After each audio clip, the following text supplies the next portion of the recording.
चलो बच्चों स्टार्ट करते हैं आज का topic. Work and energy chapter है हमारा, inter conversion of potential energy and kinetic energy. Conservation of energy का हमें पता है, ना ही हम एनर्जी को क्रिएट कर सकते हैं ना ही डिस्ट्रॉय कर सकते हैं, लेकिन उसको one form to another form के अंदर कन्वर्ट किया जा सकता है, उस फॉर्म के अंदर जिस फॉर्म के अंदर हमें नीड होती है। हम अपनी नीड के मुताबिक भी कन्वेशन करते हैं, अगर बना नहीं सकते तो लेकिन अपने के मुताबिक हम क्या कर सकते हैं, कन्वेशन कर सकते हैं। जिस तरह सोलर से आने वाली जो एनर्जी है उसको या तो हम कभी हीट एनर्जी में कन्वर्ट कर लेते हैं, कभी इलेक्ट्रिकल एनर्जी के अंदर कन्वर्ट कर लेते हैं, या कभी बायोमास यानी केमिकल एनर्जी के अंदर कन्वर्ट कर लेते हैं। तो यानी एनर्जी को कन्वर्ट किया जा सकता है एट द रिक्वायरमेंट। तो इसी तरह इंटर कन्वर्जन ऑफ एनर्जी है जो आज हमारा लॉन्ग भी है। ये है क्या, अब ये देखो मेरे पास एक सर्टेन हाइट, एक खास हाइट है मेरे पास, उस पर मैंने क्या रखा हुआ है, एक ऑब्जेक्ट रखा हुआ है एक सर्टेन हाइट के अंदर। ठीक है, ये मेरे पास क्या है, मैस एम, मेरे पास ये एक सर्टेन हाइट पे है। ये मेरे पास क्या है, अर्थ सरफेस, और इस ऑब्जेक्ट ने इस अर्थ सरफेस पे आगे क्या करना है, स्ट्राइक करना है, टकराना है। चलो जी, जब ऑब्जेक्ट इस सर्टेन हाइट पे है तो इसकी वेलोसिटी इस सर्टेन हाइट पे क्या है, जीरो। लेकिन क्योंकि ये इनिशियल हाइट से अपनी मैक्सिमम हाइट तक जा चुका है तो इसकी पोटेंशियल एनर्जी क्या होगी, मैक्सिमम। तो यहाँ पे हमें पता चला जो काइनेटिक एनर्जी थी वो किसके इक्वल थी, जीरो की, क्योंकि यहाँ पे जो वेलोसिटी है वो किसके इक्वल है, जीरो के। मैथ जीरो नहीं है, वेलोसिटी जीरो है, तो काइनेटिक एनर्जी क्या होगी, जीरो।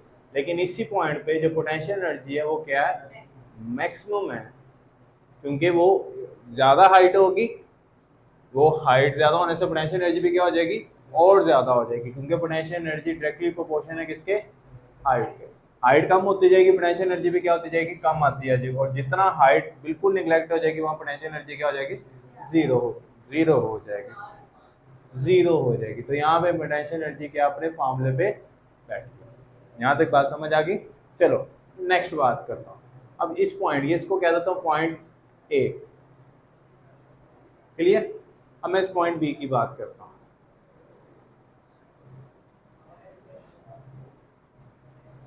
ठीक हो गया, इस पॉइंट बी पे यही मैच दोबारा आके स्ट्राइक करेगा,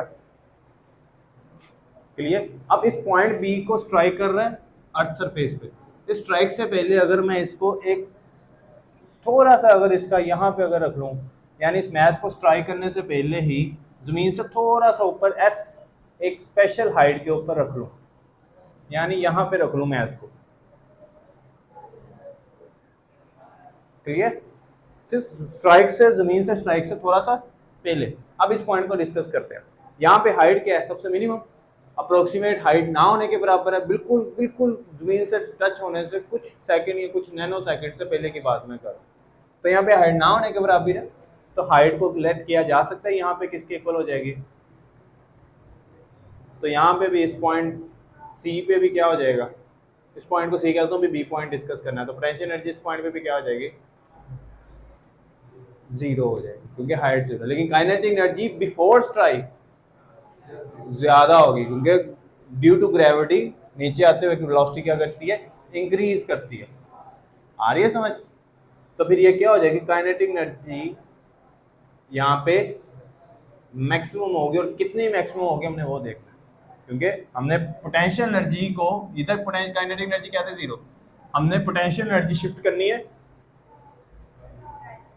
काइनेटिक एनर्जी हमने पोटेंशियल एनर्जी शिफ्ट करनी है काइनेटिक। यहाँ पे देखना कि पोटेंशियल एनर्जी किस तरह शिफ्ट हो रही है काइनेटिक एनर्जी के, वो क्या आएगा। अब नंबर 2 पे आप किसी एक इंस्टेंट पॉइंट पे आप कह देते हो कि बताओ, किसी भी इंस्टेंट पॉइंट पे आप मुझे रोक दोगे, मैथ्स को किसी भी इंस्टेंट, मैथ्स रुकेगा नहीं लेकिन कंसीडर किया जा सकता है कि इस इंस्टेंट पॉइंट पे आप यहाँ से लेके, अब इस मैथ्स को पता चल गया, ये आपका उसने लिखा हुआ है बस बिफोर स्ट्राइक जो है, बस इतनी स्ट्राइक है वो हाइट निगलेक्ट जीरो हो जाए, यानी इस वजह से इतना ऊपर था ऑब्जेक्ट जो हमने डिस्कस किया। अब यहाँ पे देखो, यहाँ से लेके आप यहाँ तक का एक पॉइंट कर लेते हैं, इस टोटल को क्या कह देता हूँ, हाइट कह देता हूँ एच, क्लियर। अब किसी भी इंस्टेंट में पूछ सकते हो कि यहाँ पे पोटेंशियल एनर्जी कितनी कन्वर्ट होगी है काइनेटिक एनर्जी, क्योंकि ग्राउंड में स्ट्राइक होते ही काइनेटिक एनर्जी मैक्सिमम हो जाएगी, यानी काइनेटिक एनर्जी सारी कन्वर्ट, पोटेंशियल एनर्जी सारी कन्वर्ट हो जाएगी काइनेटिक एनर्जी पे। लेकिन आप किसी भी इंस्टेंट पॉइंट पे पूछ सकते हो कि सर अब कितनी कन्वर्ट हुई है पोटेंशियल एनर्जी काइनेटिक एनर्जी के अंदर। लेट करो आप इस पॉइंट पे पूछ रहे हो, इस पॉइंट पे, इस पॉइंट पे पूछ रहे हो, जब उसने हाफ डिस्टेंस, मुश्तबा कहता है जी सर अब ये पॉइंट बी है, इसको मैं पॉइंट क्या कह देता हूँ सी, और इस पॉइंट को क्या कहता हूँ बी।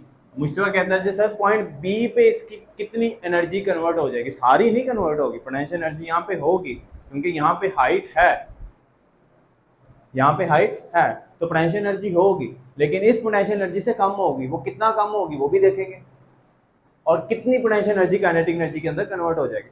जब यहाँ से ऑब्जेक्ट चलेगा तो वो कोई ना कोई डिस्टेंस कवर करेगा, कहाँ तक, यहाँ तक। इसी तरह उस डिस्टेंस को कह देता हूँ कि इसने x डिस्टेंस कवर किया एट पॉइंट बी पे। तो कल याद है कि मैंने आपको एक याद चीज बताई थी, अगर मैं टोटल हाइट, इतनी हाइट फाइंड करनी हो तो ये किसके इक्वल आ जाएगा, बाकी पॉइंट किसके इक्वल आ जाएगा, h माइनस एक्स। ऐसे ही है कि अगर मैं इतनी हाइट फाइंड करनी हो तो मुझे टोटल हाइट में से जितना डिस्टेंस कवर हो गया उसको माइनस करना पड़ेगा, यानी ये मेरे पास h किस में कन्वर्ट हो गया, h माइनस एक्स पे एट पॉइंट बी पे। अब देखो वेलोसिटी, यहाँ पे वेलोसिटी क्या थी इनिशियल, जीरो, लेकिन बी पॉइंट पे इनिशियल जीरो और वेलोसिटी जीरो नहीं थी जो उसकी फाइनल वेलोसिटी, यानी यहाँ पे कुछ ना कुछ फाइनल वेलोसिटी होगी। बॉडी के पास वेलोसिटी स्पीड आ गई है ना, इसके पास कहीं ना कहीं स्पीड होगी, जितनी स्पीड होगी वही क्या हो जाएगी हमारे पास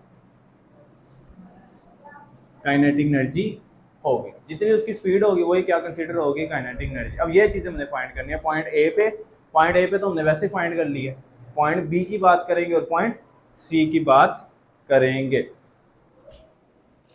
हम यहाँ पे लिखेंगे, आप भी बेशक लिखना शुरू कर दो ताकि, क्योंकि मैंने लिखा हुआ नहीं लाया, ये सिर्फ मैंने सिर्फ डेरिवेशन ही करवानी है।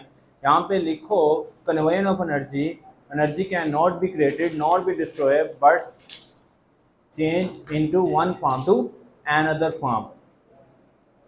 ये तो लिख ही लोगे ना।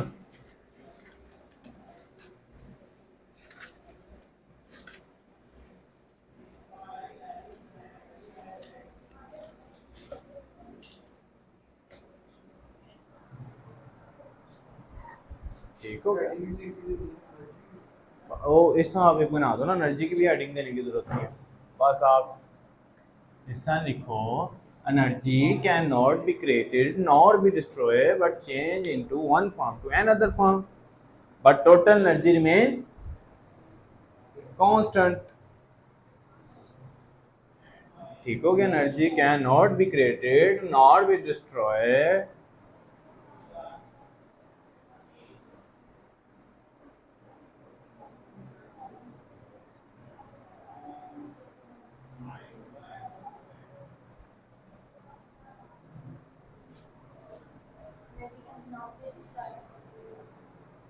Nor be created. चलो जी मैं ही लिखता हूँ, energy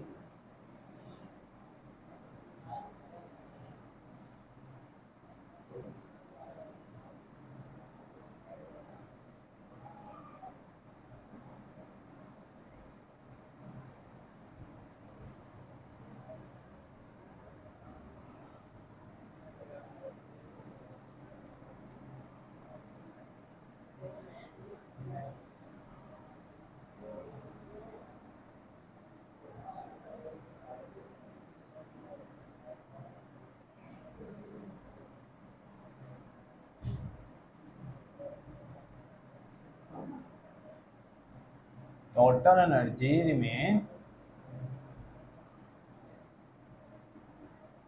constant, total energy remain constant. अब करते हैं consider, consider consider a mass m at rest, consider a mass m at rest और at a height h of the surface of the earth, कि एक मैस रेस्ट की हालत में है एक सर्टेन हाइट के साथ अर्थ की सरफेस पे। तो consider a body of mass m at rest at the height h above the surface of the earth. तो यहाँ पे let कर लिया जाए तो let a body of mass m at rest at height above the surface of the अर्थ. अब इन 3 point को बेटा हम डिस्कस करेंगे, point A, point B and point सी.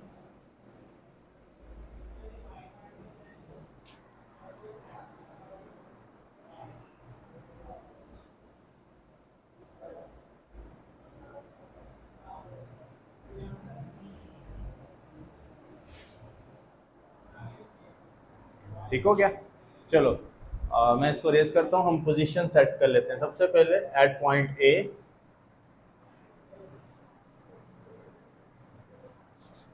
यहाँ भी पोजीशन सेट कर लेते हैं. एट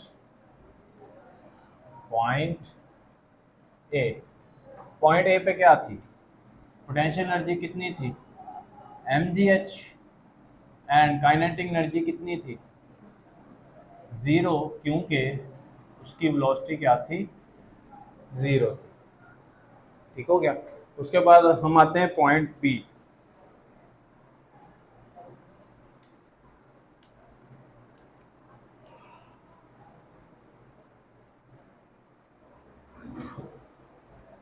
उसके बाद आते हैं हम पॉइंट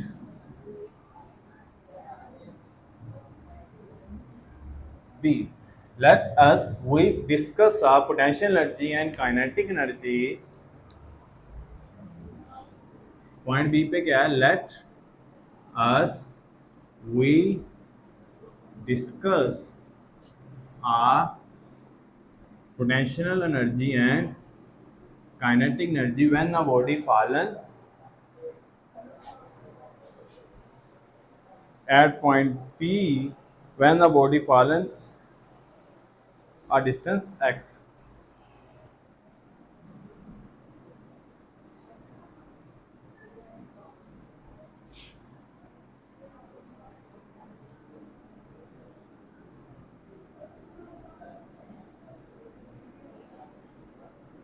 ठीक हो गया. अब यहाँ पे देखो, अब डेरिवेशन के लिए थोड़ा सा नोट करो, अगर डेरिवेशन है ठीक है. अब सारे फोकस करो ऑन बोर्ड पे. अब देखो होता क्या है, हमें पता है जो पोटेंशियल एनर्जी है उसकी हाइट क्या होगी, कम होगी पॉइंट बी पे. कितनी कम होगी ये भी हमें पता है, h में से x गुना कम होगी एट पॉइंट बी पे. यानी पोटेंशियल एनर्जी यहाँ पे मैक्सिमम नहीं थी, मिनिमम भी नहीं कह सकते थे, कुछ उसकी पोटेंशियल एनर्जी डिक्रीज होगी. यानी काइनेटिक एनर्जी गेन हो रही है तो पोटेंशियल एनर्जी क्या हो रही है, लॉस हो रही है. तो यहाँ पे देखो उसके बाद दूसरा पॉइंट में क्या, जो काइनेटिक एनर्जी है उसको हम फाइंड करते हैं. अब यहाँ पे काइनेटिक एनर्जी को फाइंड करने के लिए मैं लगाऊंगा using the third equation of motion, क्योंकि वी चेंज हो रहा है इसके अंदर, वी एफ के अंदर जो चेंज हो रहा है. चलो लेट करो, मेरे पास 1/2 mv/b का स्क्वायर. इस वेलोसिटी में तो चेंजिंग आई है, बी पॉइंट पे कितनी चेंजिंग आई है, तो हमें पता है यहाँ पे at the point B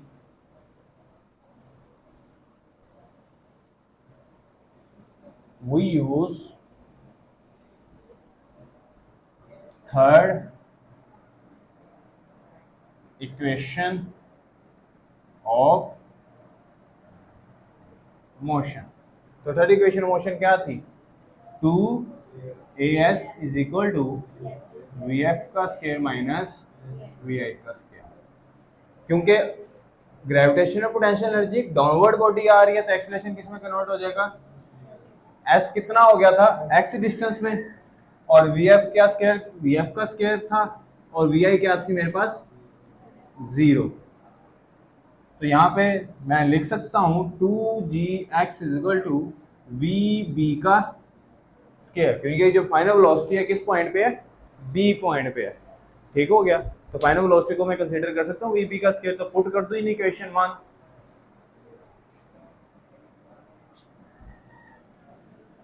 put in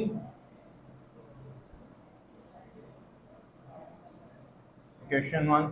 अच्छा बच्चों यहाँ पे हमने याद रखना इधर एक लाइन छोड़नी है, ठीक है, जगह होगी एक लाइन लिखने की। हाँ पॉइंट बी के ऊपर, ठीक हो गया। अब यहाँ पे देखो मैं पुट करता हूँ काइनेटिक एनर्जी किसके इक्वल आ जाएगी, kinetic energy at point B पे कितनी हो जाएगी 1/2 m2g। ये इससे कटा kinetic energy is equal to हो जाएगी mg(x)। क्लियर, आ रही समझ। अब हम एक और पॉइंट कर लेते हैं एट पॉइंट सी का डिस्कस।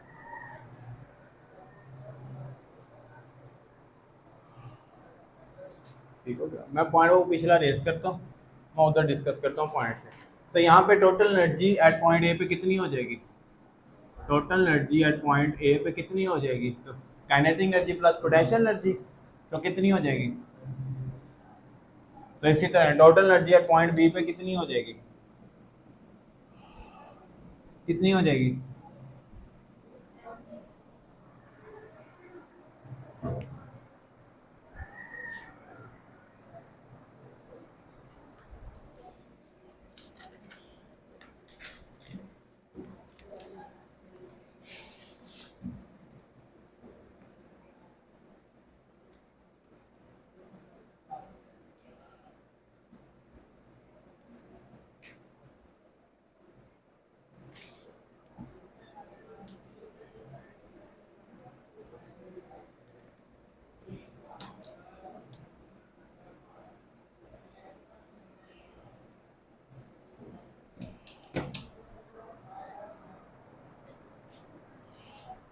चलो जी मैं इस पॉइंट को भी रेज करता हूँ। समझ आ रही है मैं कैसे कन्वर्ट कर रहा हूँ एक एक पॉइंट को। चलो जी बच्चों नेक्स्ट करते हैं पॉइंट सी डिस्कस।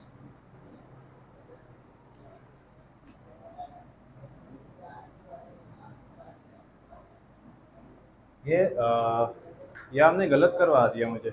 टोटल एनर्जी है पॉइंट बी पे, एम जी एक्स कैसे आ गया, यहाँ पे काइनेट पोटेंशियल एनर्जी जीरो थोड़ी थी, तो यहाँ पे टोटल एनर्जी पॉइंट बी पे था potential energy plus kinetic energy. Potential energy कितनी थी एम जी h minus m g x plus m जी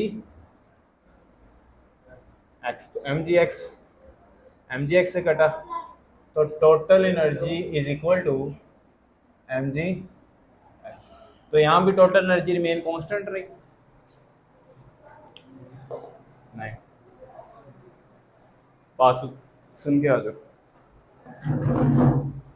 उसके बाद बेटा देखो एट पॉइंट सी पे,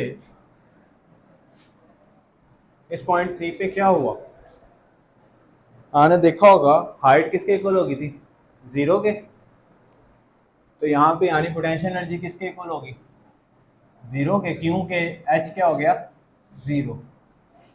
काइनेटिक एनर्जी किसके इक्वल होगी हमने अब ये डिस्कस करना है, काइनेटिक एनर्जी इस पॉइंट पे कितनी हो जाएगी हमने ये डिस्कस करना है। अब वही चीज बेटा दोबारा जो यहाँ तो रही थी, at the point C we use the third equation of motion at point C we use third equation of motion. तो थर्ड इक्वेशन मोशन किसके इक्वल था, 2as is equal to v f का स्केयर माइनस वी आई का square. अब 2g, अब बस total distance covered हो गया था h के जितना, यहां से शुरू होता है डिस्टेंस और पॉइंट सी पे खत्म कितना होता है h। तो यहाँ पे जो s है वो किस में कन्वर्ट हो गया h के अंदर, और यहाँ पे आ गया वी एफ का स्केयर, ठीक है। यहाँ पे वी एफ का स्केयर आ गया और यहाँ पे मेरे पास क्या आ गया 2gh is equal to v c का स्केयर, जो यहाँ पे मैं काइनेटिक एनर्जी की जगह पुट करूँगा ये इक्वेशन 2, पुट इन इक्वेशन 2। तो जब मैं पुट इक्वेशन 2 के अंदर करूँगा तो क्या इक्वेशन बनेगी, kinetic energy is equal to 1/2 m v का सेकंड स्केयर आना था 2gh। टू से कटा तो काइनेटिक एनर्जी किसके इक्वल आ गई, mgh, और टोटल एनर्जी भी किसके इक्वल आ गई, mgh। तो हमने प्रूव कर दिया कि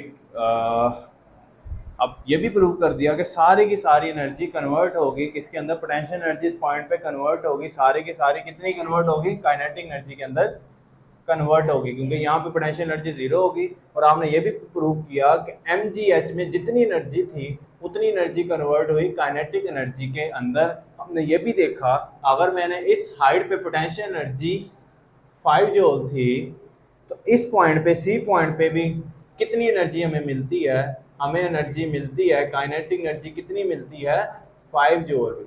यानी हमने एनर्जी का कुछ हिस्सा भी लॉस्ट नहीं किया, लेकिन हमने एनर्जी का लॉस नहीं किया, लेकिन कन्वर्जन कर दिया kinetic energy to potential energy. अब फॉर एग्जांपल मैं आपको देता हूँ, एक कप में एक सर्टेन हाइट पे गिराता हूँ, बड़ी इंपॉर्टेंट एग्जांपल है आपके लिए। अब मैं एक कप को एक सर्टेन हाइट पे गिराता हूँ, यहाँ पे सर्टेन हाइट पे पोटेंशियल एनर्जी मैक्सिमम और काइनेटिक एनर्जी जीरो। जैसे ही वो ग्राउंड की तरफ जाता है पोटेंशियल एनर्जी डिक्रीज करती है, काइनेटिक एनर्जी इंक्रीज करती है। जैसे स्ट्राइक करता है ग्राउंड के साथ काइनेटिक एनर्जी जीरो हो जाएगी क्योंकि उसकी वेलोसिटी बाद में फिर, लेकिन आपको एक साउंड एनर्जी जरूर नजर आएगी। तो यानी काइनेटिक एनर्जी पोटेंशियल एनर्जी किस में कन्वर्ट होगी, साउंड एनर्जी में। उस एनर्जी ने सारा का सारा जोर लगा दिया किस में प्रोड्यूस करने में, अपना साउंड प्रोड्यूस करने में। अब वो साउंड एनर्जी के साथ साथ आपको नजर आएगा जब भी कोई चीज किसी जिस्म के साथ स्ट्राइक करती है तो वो क्या प्रोड्यूस करती है, हीट प्रोड्यूस करती है। इसकी एग्जांपल है अपने हाथ पे बिल्कुल टैपिंग करते जाओ, अब जितनी टैपिंग करोगे एक वक्त आएगा कि वो हीट प्रोड्यूस करना शुरू हो जाएगी। वो मैं करके दिखाता हूँ आपको टैपिंग, ये मैं प्रूव करके दिखाऊंगा कि मैं आपके हाथ पे अगर मैं बार बार स्ट्राइक करता हूं तो वो क्या प्रोड्यूस करेगी, एक हीट प्रोड्यूस।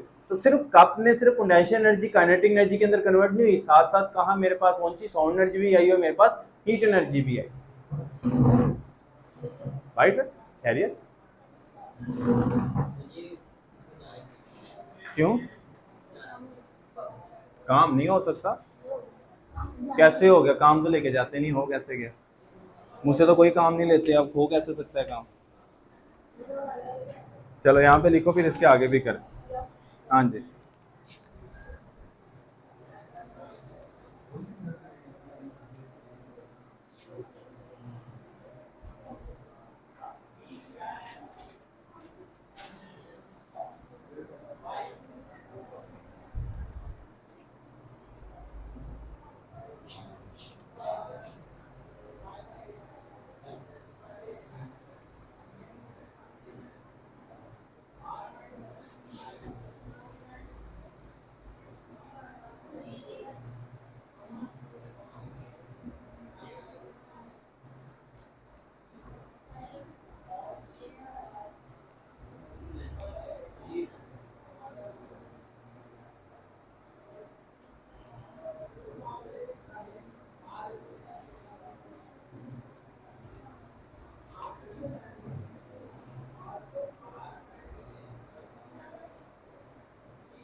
अच्छा बच्चों मैं इसको अब रेज करूँगा, आगे मजीद बातें यहाँ भी लाऊंगी, खत्म नहीं हुआ, ठीक है, रेज करूँ सारा। अब देखो बेटा, हम कंक्लूजन निकालते हैं, कंक्लूजन क्या निकालते हैं, हमें पता चला जितनी पोटेंशियल एनर्जी लॉस्ट होती गई उतनी काइनेटिक एनर्जी मैक्सिमम होती गई। हमारा कंक्लूजन क्या निकला, पोटेंशियल एनर्जी इनवर्सली प्रोपोर्शन निकली काइनेटिक एनर्जी के, इस कंक्लूजन के अंदर, ठीक है। इस कंक्लूजन को अभी लिखना नहीं, समझना, फिर मैं आपको बता दूंगा कि लिखना इसको कैसे है। यहाँ तक हो गया हमारा ना। अब देखो यहाँ पे जो पोटेंशियल एनर्जी थी वो निकली इनवर्सली प्रोपोर्शन काइनेटिक एनर्जी। ठीक हो गया। जैसे जैसे पोटेंशियल एनर्जी इंक्रीज करती गई काइनेटिक एनर्जी डिक्रीज करती गई। तो यहाँ पे कंक्लूजन निकला loss of potential energy is equal to gain of kinetic energy. ये एक लॉस निकला। पोटेंशियल एनर्जी के रीजन देते हैं, पोटेंशियल एनर्जी क्यों लॉस हो रही, क्यों डिक्रीज हो रही थी, क्योंकि जिस वो एक्सलेटेड कर रहा था अंडर द ग्रेविटी जिसम, यानी जैसे जैसे वो हाइट को डिक्रीज कर रहा था उस वजह से क्या हो गया, पोटेंशियल एनर्जी इंक्रीज कर रही थी। ये वो रीजन लिखते हैं। नंबर 2 पे काइनेटिक एनर्जी क्यों इंक्रीज कर रही थी, क्योंकि जैसे जैसे वो डाउनवर्ड आ रहा था ऑब्जेक्ट तो उसकी वेलोसिटी क्या कर रही थी, इंक्रीज कर रही थी, जिसकी वजह से काइनेटिक एनर्जी क्या कर रही थी, इंक्रीज कर रही थी। तो so that why loss of potential energy किसके इक्वल हो गया, गेन ऑफ काइनेटिक एनर्जी। कितना लॉस्ट होता है पोटेंशियल एनर्जी का, देखो कितना लॉस्ट होता है पोटेंशियल एनर्जी का। पोटेंशियल एनर्जी का लॉस होता है mg और h1 से h2 तक लॉस्ट होता है। इनिशियल हाइट से फाइनल हाइट तक जितना लॉस्ट होता है, इनिशियल हाइट को फाइनल हाइट से माइनस करूंगा तो रिजल्ट क्या आ जाएगा, 0। तो काइनेटिक एनर्जी का कितना गेन होता है, क्योंकि ये वेलोसिटी पे डिपेंड करती है, तो 1/2 m v1 के स्क्वायर से v2 के स्क्वायर तक इसका हिस्सा गेन होता है। आई समझ कि ये 1 से h1 से जितना h2 तक हिस्सा लॉस्ट होगा, यानी सेकंड हाइट तक जितना हिस्सा लॉस्ट होगा उतना ही वो हिस्सा गेन करेगा। आई समझ। और ये v2 माइनस vn1 के ऊपर जाके ये इंप्लीमेंट होगा। अब नंबर 2 पे यहां पे एक शर्त है, इग्नोरिंग द एयर फ्रिक्शन। आपने हेडिंग दे देनी है, इग्नोरिंग द एयर फ्रिक्शन तो loss of potential energy is equal to gain of kinetic. ये ऊपर वाली ये चीज़ नहीं बनानी, ये तो हमने एमसीक्यूज के तौर पे याद कर लेना कि पोटेंशियल एनर्जी क्यों डिक्रीज होती है, due to height decrease. Kinetic energy क्यों इंक्रीज होती है, due to increase the kinetic velocity. और ये सारा क्योंकि बॉडी बीइंग एक्सीलरेटेड है, बॉडी क्या है,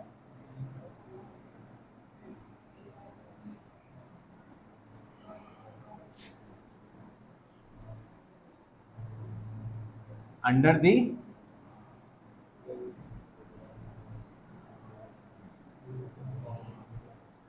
ठीक है, इस वजह से सब कुछ होता है। ठीक है, ये सिर्फ एमसीक्यूज के लिए बात थी। अब यहां तक समझ आ गई। अब ये पॉसिबल थोड़ी है कि आपका क्या हो, यहाँ पे देखो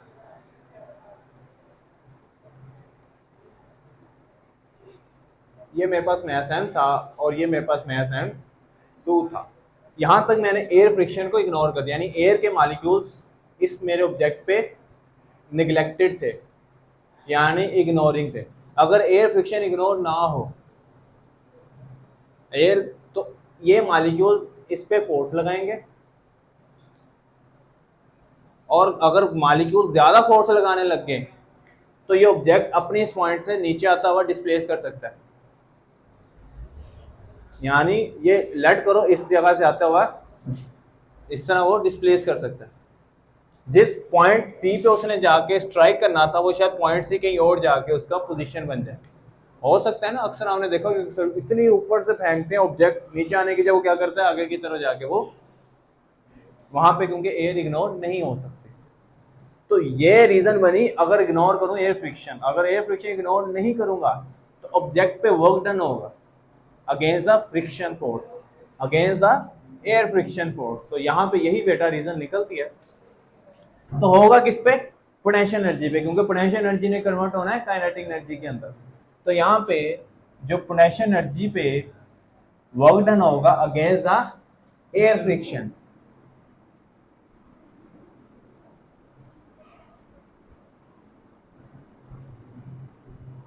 against the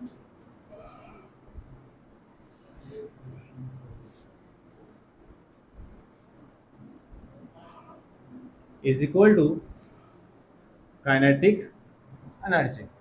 gain of kinetic, तो पोटेंशियल एनर्जी किसके इक्वल आ गया, एम जी एच पे। वर्क डन हो रहा है अगेंस्ट एयर फ्रिक्शन, तो यानी ये क्या वर्क डन एफ डॉट किसके इक्वल होता है, डी के, और यहाँ पे डी कहाँ पे, मैक्सिमम हाइट पे, और काइनेटिक एनर्जी किसके इक्वल आ रही है, ठीक है। यहाँ पे आप दोबारा रीजन लिख सकते हो, यहाँ पे जो एम जी एच है वो किसके इक्वल हो सकती है, 1 - 2 के, और वेलोसिटी किसके इक्वल हो सकती है, 2 - 1 के। यहाँ तक बेटा आपका ये आज का लॉन्ग था, इसको देखो और करो।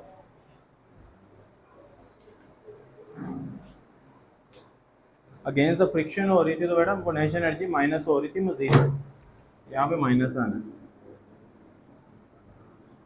ठीक है।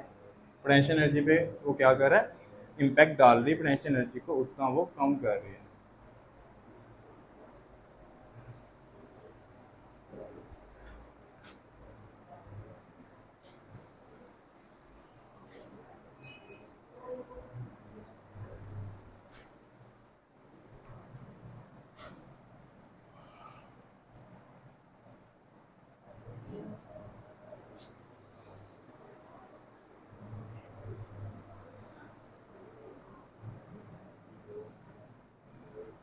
समझ आया आपको, लॉन्ग डायग्राम बना ली, डायग्राम इंपॉर्टेंट है और शुरू में ही बननी है, जैसे एक्सप्लेनेशन तो है ही नहीं इसकी, सारी तो डायग्राम है, इसकी तो थी सारी डायग्राम।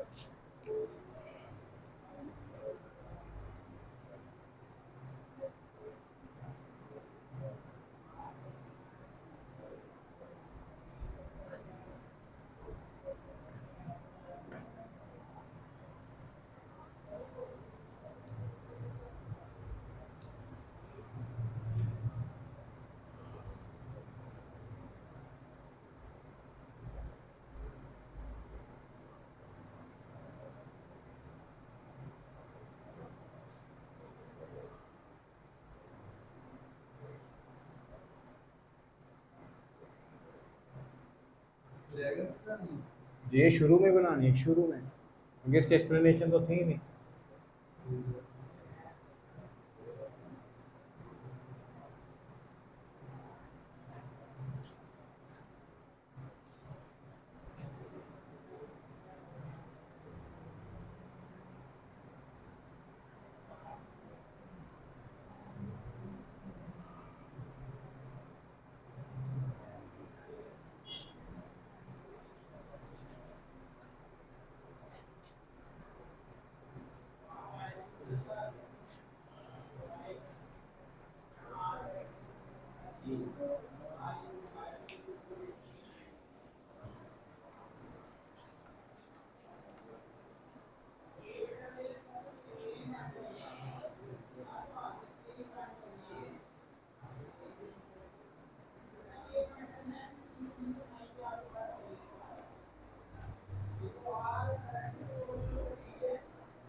ये डायग्राम थी बस।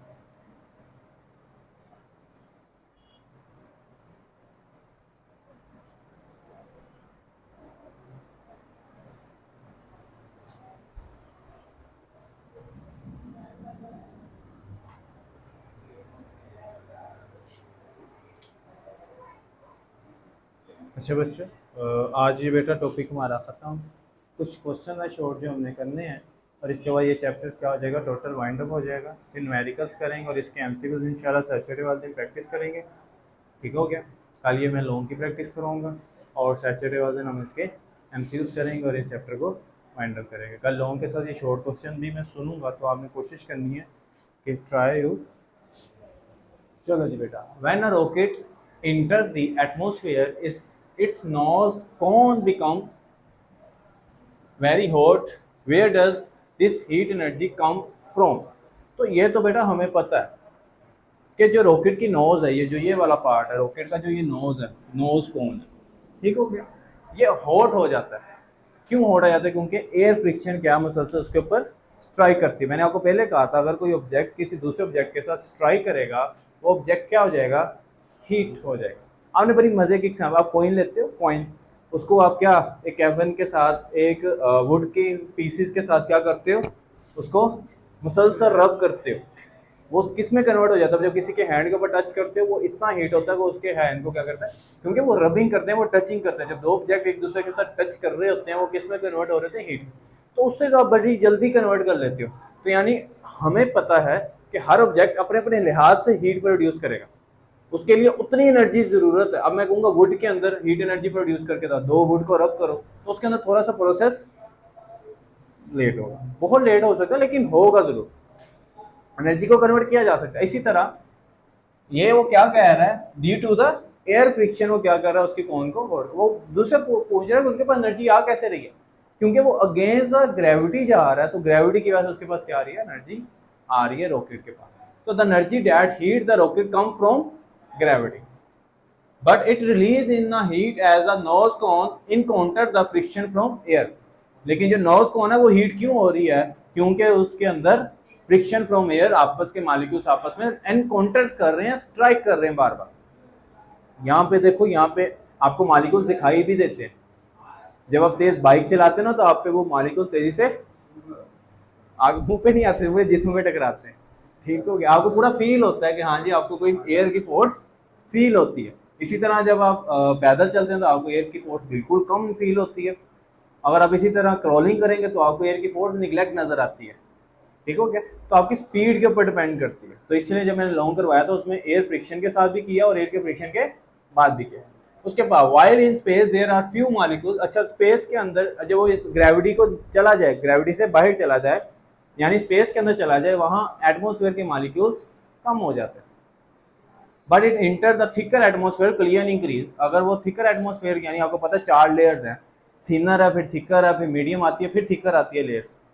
आप स्ट्रेटोस्फेयर आते हैं ना, आपको एटमोस्फेयर की लेयर्स का पता है। अगर थिकर लेयर्स के अंदर चला जाए तो वहां पे मॉलिक्यूल्स की तादाद क्या हो जाए? थिकर हो जाएगी, और थिकर टकराएंगे, वहां पे हीट और ज्यादा प्रोड्यूस होगी। ऐसे ही है, बारिश हो रही है, पहले बारिश नॉर्मल हो रही है, अगर वो वही स्टॉर्मी बारिश हो जाए, यानी बारी बारी मोटी मोटी बारिश हो जाए, तो आपको क्या लगता है? उतनी ज़्यादा उसकी फील फोर्स होती है, उसी रेन की, उसी मालिक्यूल्स की फोर्स क्या होती है? आपको ज़्यादा फील होती है। इसी तरह थिकर एटमोस्फेयर के अंदर इस रॉकेट को मालिक्यूल्स की फोर्स और ज़्यादा फील होती है। जितना बड़ा मालिक्यूल उतनी फोर्स ज़्यादा। तो ये बेटा थोड़ी सी बात लिखी है, तो रॉकेट नॉज बिकम हीट। रीज़न यही है कि एयर फ्रिक्शन, उसके पास दो ही बातें हैं। एयर फ्रिक्शन की वजह से बेटा उसकी नॉज क्या होती है? हीट हो जाती है, नॉज कौन उसकी हीट हो जाती है। और उसके पास एनर्जी कहाँ से आती है? Due to gravity. उसको फ्रॉम द ग्रेविटी से क्या मिलती है? एनर्जी मिलती है। आगे देखो, a girl drop a cup from a certain height which break into the pieces, what energy change are involved? बताओ, मैंने बताया भी था, साउंड एनर्जी और हीट एनर्जी। पोटेंशियल एनर्जी से शुरू होती है, काइनेटिक एनर्जी से कन्वर्ट होती है, फिर वो काइनेटिक एनर्जी साउंड एनर्जी के अंदर, और साउंड एनर्जी और साथ हीट एनर्जी आती है। यही बातें बेटा यहाँ पे मैंने लिखी हैं, कुछ खास बातें यहाँ पे मैंने नहीं लिखी। At a certain height a cup has a gravitation potential energy, यही तो डिस्कस कर था कि क्योंकि ड्यू टू हाइट की वजह से अगर स्प्रिंग के अंदर होती तो वो इलास्टिक पोटेंशियल एनर्जी होती। इसी तरह हर एनर्जी अपने अपने हिसाब से वो नेम्स चेंज करती है। When it drop it's gravitation potential energy decrease and kinetic energy increase just before striking the floor. Kinetic energy क्या हो जाएगी? मैक्सिमम हो जाएगी before the striking the, strike होने के बाद वो फिर जीरो हो जाएगी और किसी और एनर्जी के अंदर कन्वर्ट हो जाएगी। Kinetic energy is maximum. जैसे वो स्ट्राइक करेगी तो काइनेटिक एनर्जी किसके अंदर चेंज हो जाएगी? हीट एनर्जी और and break to the cup. लेकिन क्या करना है? एयर फ्रिक्शन इग्नोर करना है, क्योंकि मुझे काइनेटिक एनर्जी यहाँ पे मैक्सिमम चाहिए। क्लियर? एयर फ्रिक्शन खुद ब खुद इग्नोर हो जाएगी। कप अगर मैं यहाँ से गिराऊंगा, कप को एयर फ्रिक्शन तो फील ही नहीं होगी। आपका जिस पॉइंट और हाइट बहुत ज़्यादा हो जहाँ पे अच्छी खासे मॉलिक्यूल्स ऑफ एयर आपस में स्ट्राइक कर रहे हैं इसके साथ। लास्ट बेटा क्वेश्चन है जी, अच्छा, अब boy use a catapult to throw a stone. Catapult हमने ये पुराने दौर में फौजियों के पास या पुराने दौर में सिपाहियों के पास ऐसे कैटापुल्ट होते हैं, वो पीछे खींचते हैं, उसके अंदर एक बॉम्ब या गोला रखते हैं, वो फिर जाके टकराता है अपने मिशन की तरफ। ठीक है, ये कैटापुल्ट है। अब ये मुश्तबा क्या में कैटापुल्ट है, ये स्टोन थ्रो कर रहा है, accidentally smash a green house window. Green house भी जानते हो, ग्रीन हाउस क्या होता है, उसकी विंडो को क्या करता है, वो स्मैश करता है। तो इसमें क्या एनर्जी कन्वर्ट होती है, फिर वही चीज़, इसके पास क्या है, पोटेंशियल एनर्जी है। इसके पास कौन सी पोटेंशियल एनर्जी है, लास्ट पोटेंशियल एनर्जी, क्योंकि अब ये स्टोर कर है लास्ट की वजह से। अब ये लास्ट पोटेंशियल एनर्जी थ्रो करेगा, काइनेटिक एनर्जी के अंदर जाएगा। जब वो ग्लास के साथ टकराएगा तो कौन सी एनर्जी प्रोड्यूस, साउंड एनर्जी और हीट एनर्जी पर, इस वजह से वो क्या हो जाएगा, ग्लास टूट जाएगा। इलास्टिक पोटेंशियल एनर्जी देखो, इलास्टिक पोटेंशियल एनर्जी पहले ही लिख दिया, क्योंकि यहाँ पे इलास्टिक एनर्जी स्टोर हो रही है, इलास्टिक की वजह से पोटेंशियल एनर्जी स्टोर हो रही है, स्प्रिंग की वजह से यहाँ पे एनर्जी स्टोर हो रही है। In catapult, which is a transfer to the stone as its kinetic energy। अब स्टोन के पास किधर आ गई, काइनेटिक एनर्जी आ गई। पहले क्या था उसके पास, इलेक्ट्रिक पोटेंशियल एनर्जी। जैसे मैं लास्ट पोटेंशियल एनर्जी रिलीज करता हूँ तो वो किस में कन्वर्ट हो जाती है, पोटेंशियल एनर्जी के अंदर और काइनेटिक एनर्जी के अंदर। When the stone strike the green house window, it's kinetic energy change into and heat, then energy to break the glass the window. अभी तक ना समझ आई हो यहाँ तक। ये तीनों कन्वेंशन ऑफ एनर्जी के थे आज के टॉपिक से, तीनों शॉर्ट क्वेश्चन थे, इसलिए मैंने तब के ये शॉर्ट क्वेश्चन नहीं करवाए थे, आज करवा दिए। और ये बेटा मेरा आज का टॉपिक खत्म हो गया, कोई बात नहीं।